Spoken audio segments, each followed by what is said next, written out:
OC. Viewer discretion is advised. Incoming transmission in 5, 4, 3, 2, 1. What's going on, guys? Welcome back to Outcasted OC, and we have just got an absolutely amazing episode of NXT to talk about this week. This week's NXT felt like a main roster show. So many things to talk about, which is why I'm going to take a little bit of a different approach for you guys this week, just because I usually go through it match by match, and that's what I'm still going to do.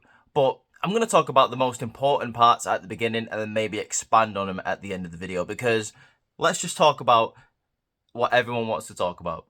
Ethan Page has landed in WWE. Former AEW star Ethan Page is now in NXT, attacking Trick Williams at the end of the show. I did not see this coming, I'm not going to lie to you. I knew that he was having contract negotiations with AEW and WWE. I knew that it was up in the air. I just never expected it would be him to attack Noam Dar, for him to attack Aura Mensah, and now for him to jump straight into the main event and attack Trick Williams. Like, it's unbelievable scenes here.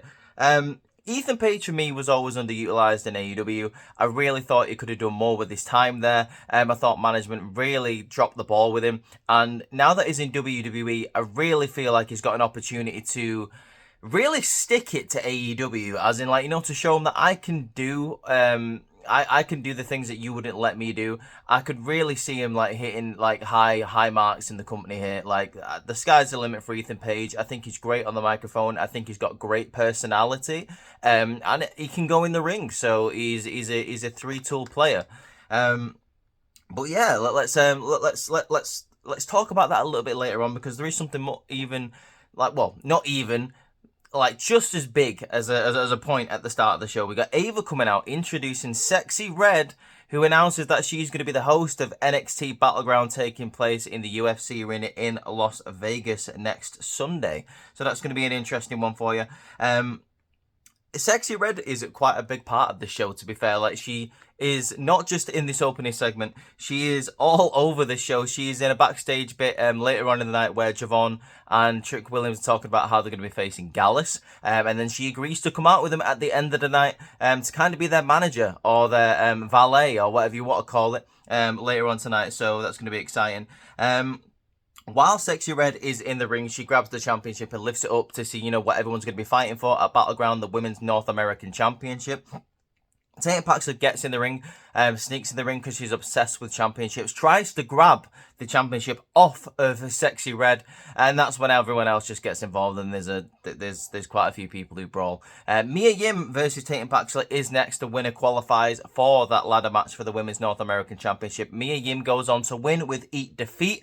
I really thought Tatum Paxley was going to win this match, I'm not going to lie to you. Jada Parker does make her presence known during this match. She jumps on commentary and basically says she doesn't care who qualifies in this match for NXT Battleground, because she's going to win and she's going to be the first ever Women's North American Champion. Fair enough. I kind of want Jada Parker to win it, I'm not going to lie to you.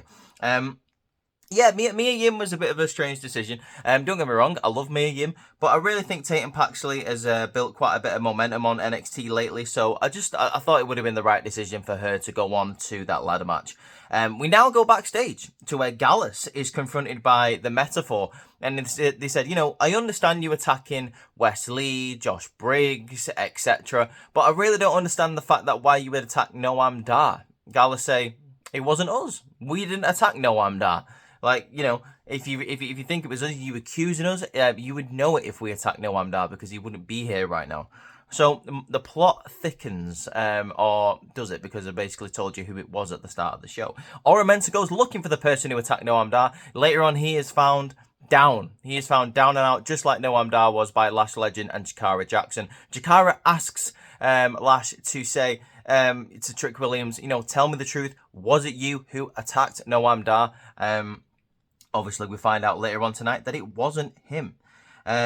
Next, we get Ariana Grace, who interrupts Lola Vice while she's trying to train, you know, while she's trying to warm up, like, get prepared. She basically says, listen, you and Shayna are good friends. Like, I know that Latina Heat was fiery last week, but, you know, she's a real cage fighter. And do you really want to be getting into a slugfest with her? And, like, Lola says, whoa. so am I. And you can find out how much of a badass I am later on tonight when me and you face off. And Ariana Grace just kind of goes, oh shit. She got herself in trouble with Latina Heat Low Levice, and she's going to be paying for it later on tonight, which ends up to be probably one of the best matches of the night. We now go on to the ring, where we're getting Riley Osborne versus Ridge Holland. Obviously, this tension has been building for a couple of weeks because Riley does not trust Ridge Holland. There's a lot of stuff going on lately where Riley thinks that Ridge Holland, everything that he does is on purpose and is not an accident. Last week, Andre Chase told these two to settle their differences in the ring, and that is what they're doing tonight. There's a point in this match where Ridge Holland does get a little bit annoyed, goes to go to the steel stairs, but Thea Hale stops him. He calms down. He gets back in the ring. Ends up winning the match anyway with the Revenant, the Revelator, the something. It's like a crucifix DDT. I don't really know what it is, but it's a decent move, and he goes on to beat Riley Osborne. After the match, they go to shake hands, but Riley Osborne leaves the ring and refuses to do so. Later on in the night, Andre Chase is saying, you know, you got it all out your system. Please put this stuff behind you. And Riley refuses to believe that Ridge Holland is telling the truth. Duke Hudson turned around and goes, I kind of agree with Riley. I'm going to go have a conversation with him. Thea Hale gets annoyed with both of these guys, also walks off, leaving Andre Chase behind. Ridge Holland comes to Andre Chase and says, you know, one day at a time, is everything okay? Andre says yes, but I don't know if that's the case. We're going to have to see what's going to go on with Chase U in the next couple of weeks. I'm interested to see where this goes, because is it going to be a case of Duke Hudson and Riley like taking on Andre and Ridge Holland? Who knows? And then Thea Hale's going to be stuck in the middle. That could be an interesting angle, but we're going to have to see, because I don't want Chase U to break up. I think they're one of the most entertaining things in NXT and WWE as a whole, so I don't want that to end, in my opinion.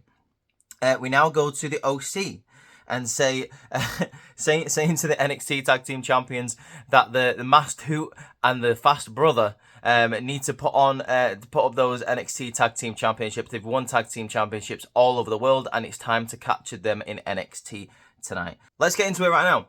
The OC and versus Miles Bourne and Idris Enofe. This match is one of those matches that was kind of one-sided, and I didn't really see why Idris and Malik needed to be put in this position. I understand that there's some bad luck going on. That's the whole gimmick in the tag team right now, but it kind of stalled the momentum for these guys, in my opinion. The OC dominate most of this match. They really get the advantage once Brindley Reese accidentally takes a tumble when I believe it's Idris Enofe lands on Brindley Reese, and obviously other referees have to come out and help her to the back. They really can't get back on top after this. Malik and Idris is a little bit of fight. A little bit of fight. I say a little bit of fight in him after this bit, but Luke Gallows ends up hitting the big choke slam and then the magic killer for the 1-2-3. OC looks like they're going to be getting a tag team championship match, because after this match, Nathan Fraser and Axiom come out and say, you know, you want it? Come and get it. NXT Battleground. Let's hope it's made official for those guys. Dante Chen is celebrating with a couple of guys backstage when Lexis King approaches him and says, you know, what you did last week was a fluke. I am the superstar of TV. And Dante Chen says, it wasn't a fluke, and I can do it again. King says, when do you want to do it? Dante says, tonight. King says, fine. Next, we get to one of the biggest parts of the night. One of the biggest things of the year, in my opinion, for WWE.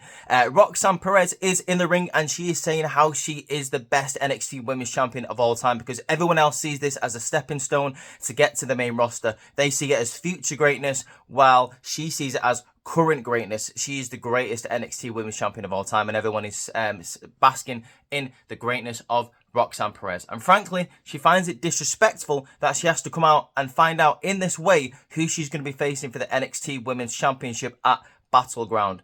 Ava comes out and says, listen, I don't know where you're getting this idea from that I think you're a bad champion. I think you're amazing. I think you've done really well. I think you're one of the most talented people on the roster, basically. But then she says, but here's who you're facing at NXT Battleground. And it is none other than the TNA Knockouts champion, Jordynne Grace, who gets in the ring and says, you are a great champion. And I built my legacy in TNA just as you built your legacy in NXT. The question is, whose foundation is bigger? We're going to be finding out at NXT Battleground, and I want to walk out a double champion. Jordynne Grace having a match in a WWE pay-per-view once again for the second time this year. TKO absolutely bringing the resources together, having the TNA Knockouts champion facing the NXT Women's Champion. Unbelievable scenes here. Jordynne Grace in WWE for a championship. I mean, do I think she's going to win? Probably not. But this really opens the door for bigger and better things for both of these companies. We could be talking about maybe a Forbidden Door pay-per-view. I mean, I know that's maybe a long way off, and maybe that's a little bit far-fetched, but can you really sit there and tell me that you wouldn't want to see a Forbidden Door between WWE and TNA? That would be absolutely unbelievable.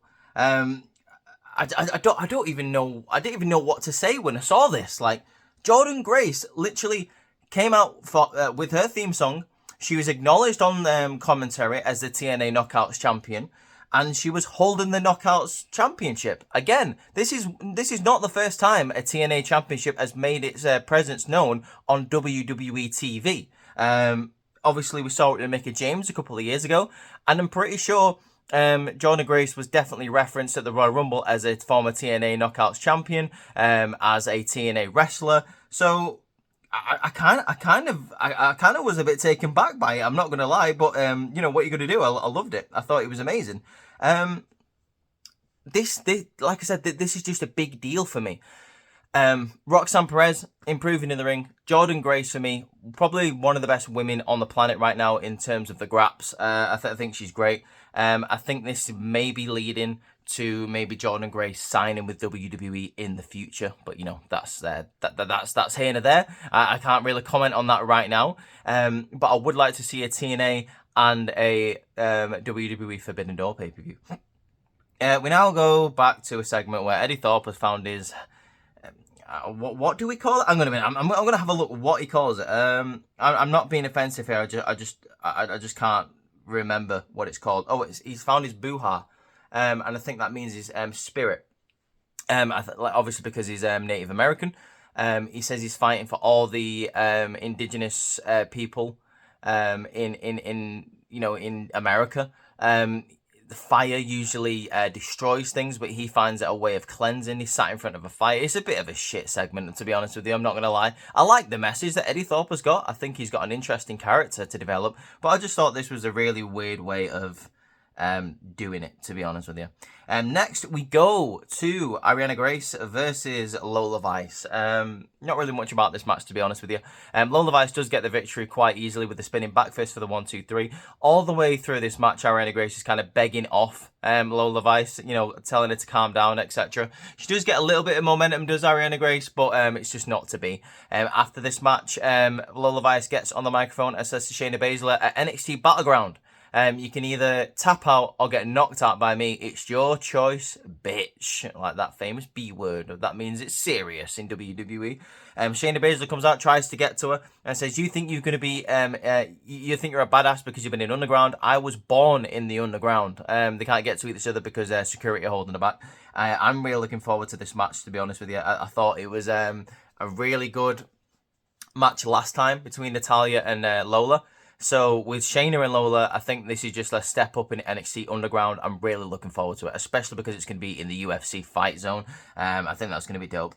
We now go backstage to where Izzy Dame is just kind of provoking Natalya, kind of provoking Carmen, and it gets into a bit of a brawl. Yeah, there's really not much to say about that. I'm assuming this is setting up now like a rivalry between Carmen and Izzy Dame. There's really not much else to say about it, to be honest with you.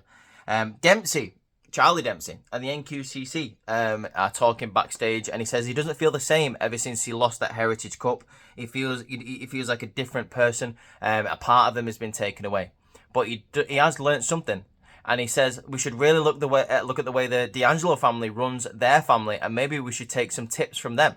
We need some structure in the NQCC. Miles Bourne turns around and says, "Let me handle Tony D next week." Dempsey says no. Damien Kemp's got this. And he looks Damien Kemp in the eye. Capiche? And Damien Kemp goes, Capach? Capiche? What does that mean? How do you not know what capiche means, Damien Kemp? I'm confused about that. But he looks like he's taking literally some tips from the D'Angelo family. Just to link to this, I might as well talk about it at the same time. Later on in the night, we see that the Tony D'Angelo family is talking about the Heritage Cup. Tony D wants to put on hold plans for the NXT Tag Team Championships for now, because while the NQCC are going to be coming for that cup, they're never going to be able to move forward, so they need to deal with it now. He asks Luca Crucifino to look into the paperwork regarding the no quarter catch clause, which basically means any member of the NQCC can step in that ring at any one time. Like, you don't know who you're facing basically until the bell rings. He wants to see if he can use that to his advantage. He doesn't believe that it's going to be Damon Kemp next week for the Heritage Cup. Luca and Stacks basically turn around and go, are we going to have to take someone for a ride next week? And Tony D says, no. We're going to play by their rules and see if we can use it to our advantage. Next, we do get the match between Lexis King and Dante Chen. Obviously, this is a rematch from last week where King, like I said earlier on in the night, believes it was a fluke. Dante says it wasn't. It turns out it wasn't, because there's not much to say about this match except for King hits a beautiful DDT onto Dante Chen here for the 1-2. Doesn't get the 3. He looks at the ref and says, what the hell is going on? Dante Chen gets him in a crucifix pin for the 1-2-3 and beats Lexis King again. Unfortunately, King beats down Chen after the match and really gives him a beatdown. Booker T describes it as Dante Chen was making a load of international calls talking about his victory, and now it's time to pay the bill. Booker T is all over Dante Chen in this match, saying he's a fluke, he's just a rookie, and he's massively in the favour of Lexis King. It was really funny to see, to be honest with you. I quite enjoyed it. Next, we go backstage to where there is a vignette for who is Josh Briggs. He's talking about how he started in WWE. He was signed in 2020. He found himself a little brother and a little sister, and they went on to have great success. Obviously, he's talking about Brooks Jensen and Fallon Henley. They won championships together. He thought he found out who he was until he had to break out on his own. He got a couple of victories, but he still doesn't think he's found out who he is, so he really needs to step and think about it. As the vignette comes to an end, we see that Sean Spears is very interested in this backstage, and he says he is here to guide the new talent, the young talent on the way, because he faced challenges like this when he was younger, so he feels like it's his responsibility to help them help them to be guided to their full potential. Sean Spears, bit of a creepy dude. Sean Spears, I really thought he was going to be part of the Wyatt Six, to be honest with you, but it looks like they're going to go in a different direction for him. But we're going to have to see what he's going to be doing with Josh Briggs. I wouldn't mind seeing Josh Briggs and Sean Spears maybe has like a bit of a mentorship with Josh Briggs. That'd be cool to see. Next, we get a bit of a nothing match, to be honest with you. Kalani Jordan versus Ren Sinclair for the final spot in the Women's North American Championship ladder match. Kalani Jordan wins quite easily here. I'm not going to lie to you. I thought it was quite easy. Like the match wasn't really anything to write home about. She wins with that split-legged moonsault for the 1-2-3. Kalani Jordan is in the ladder match. Fallon Henley is on a commentary here, and she's talking about, looking out for herself. Booker T calls Vic Joseph a snitch in the commentary here during this, because obviously Vic Joseph is asking, Booker T was like saying all these weeks that you need to stop getting involved in people's business and you need to look out for yourself and stuff. And Booker T's just like, dude, shut up. Like, this is like the second time that Booker T has called him a snitch tonight. He said it while Jada Parker was on commentary earlier tonight as well. But yeah, Kalani Jordan taking the final spot in the Women's North American Championship ladder match. I'm fine with that. She is a high flyer. She's very athletic. She can bring a lot to a ladder match. So I'm fine with her being in that match. Stevie Turner is backstage and she wants an opportunity. She says to Robert Stone, you got Dante Chen an opportunity. What about Stevie Turner? Because she doesn't really know what she's doing here anymore. Someone knocks on the door and she goes, oh, great. Someone more important than me also. It's Jordynne Grace. Jordynne Grace walks in and says she has heard what Stevie Turner says and she agrees. She is a talent. And how about next week we do something that settles both of our problems? I want to show the NXT universe what I'm capable of, who I am. You want an opportunity, so I say next week Stevie Turner versus Jordynne Grace. Ava accepts, so that's the match that's going on next week. I am so sorry, Stevie Turner. I don't think you're going to be beating Jordynne Grace. We now go on to the main event, we have the team of Javon Evans and Trick Williams taking on Gallus, Mark and Joe Coffey. I do just want to point out, by the way, earlier on in the night, that Gallus were looking for Wolfgang. They don't know where he is. That wasn't addressed for the rest of the night. I think it's implied maybe that Ethan Page took out one of the Gallus boys, because after this match, obviously we get, you know, what happens. We'll talk about that in a minute. This is a hard-hitting match, a really hard-hitting match. Also a bouncy match because Javon just absolutely flies all over the place to the outside. There's a point in this match, however, where I believe it's Mark Coffey goes to get a chair. Sexy Red takes the chair off him, stops him from utilizing it. And again, Javon Evans just absolutely flies over the top rope to take out Mark. What do you call it? Joe Coffey then gets hit with a knee from Trick Williams for the 1, 2, 3. After this match, Sexy Red, Javon, and Trick are celebrating in the ring when Lash comes out and confronts Trick Williams and says, you know, just tell me if it was you that attacked Noam, if it was you that attacked Aura Mensa. And before that can even happen, the lights go out. And when they come back on, Trick Williams is getting beaten down by none other than former AEW superstar Ethan Page. We've already talked about what I think about this. I think it's unbelievable, absolutely amazing. But I want to know what you guys think. Did you see how I said no then? That was crazy. In the comments, let me know what you think about this week's episode of NXT in the comments. Unbelievable scenes. We had Sexy Red all over announcing that she's going to be part of Battleground as the host. We had Jordynne Grace, NXT bound, it looks like. She's going to be challenging NXT Women's Champion Roxanne Perez. So we're going to be having the TNA Knockout Women's Champion in the ring at the same time as the NXT Women's Champion at Battleground. What a match that's going to be. And also, Ethan Page. AEW, no more. NXT, hell yes.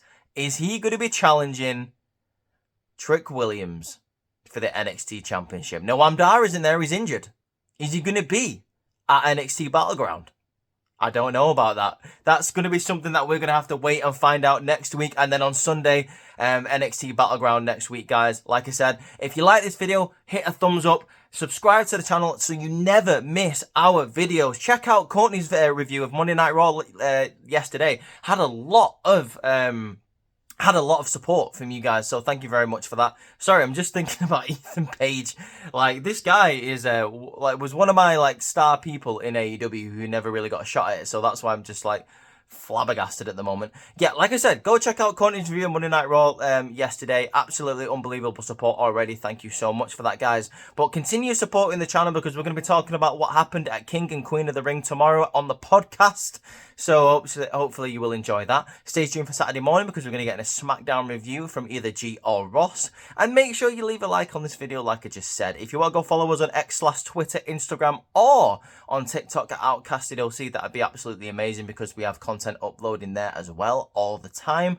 But for now, guys, peace out. Hope you have an amazing Wednesday. Much love. NXT was on fire this week.